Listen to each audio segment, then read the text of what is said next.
So இது எல்லாமே எதனால இந்த பிரச்சனை வருது அப்படின்னு பார்த்தீங்கன்னா, முதல் ஆக்டிவிட்டீஸ் வந்து பார்த்தீங்கன்னா, பெண்டிங் ஆக்டிவிட்டீஸ்.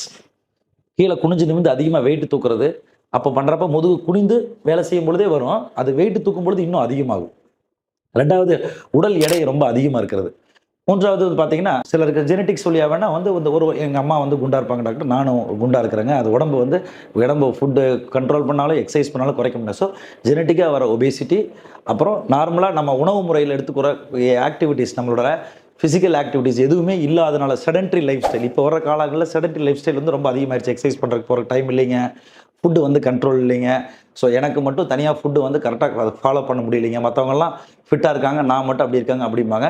ஸோ இந்த மாதிரி வந்து செடென்ட்ரி லைஃப் ஸ்டைலில் இருக்கிறதும், ஃபுட் ஹேபிட்ஸும், ஃபிசிக்கல் ஆக்டிவிட்டீஸ் இல்லாததும், உடல் பருமன் அதிகமாவதும், சில நேரங்களில் எல்லாம் கரெக்டாக இருந்தும் ஃபேமிலி வரையா வர ஜெனட்டிக்ஸாக வர ஒபிசிட்டி, அதனால் வர உடல் பருமனம், இதற்கு வந்து வெயிட் அதிகமாகும் பொழுது, லோடு அதிகமாகும் பொழுது இந்த ஜவ்வுகள் வந்து அழுத்தம் அதிகமாகி ப்ரெஷர் அதிகமாகிறது. இதில் முக்கியமாக இன்னொரு ஒரு ஷாக்கிங்கான விஷயங்கள் என்னென்னு பார்த்தீங்கன்னா, சர்க்கரை வியாதினாலையும் கூட இந்த டிஸ்கோட எலாஸ்டிசிட்டி, அந்த ஜெல்லோட எலாஸ்டிசிட்டி குறைகிறது.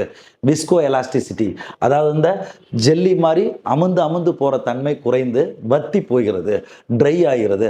ஸோ அதனால் சஸ்பென்ஷன் போய் அது சீக்கிரமாக அந்த டிஸ்க் ப்ரொலாப்ஸ் வர்றதுக்கு சர்க்கரை வியாதியும் ஒரு காரணமாக இருக்கிறது. ஸோ இந்த உடல் பருமன் இருக்கிற பொழுது, சர்க்கரை வியாதியும் இருக்கும் பொழுது, இரண்டும் சேர்ந்து அந்த முதுகு ஜவ்வு பிரச்சனையை அதிகப்படுத்துகிறது.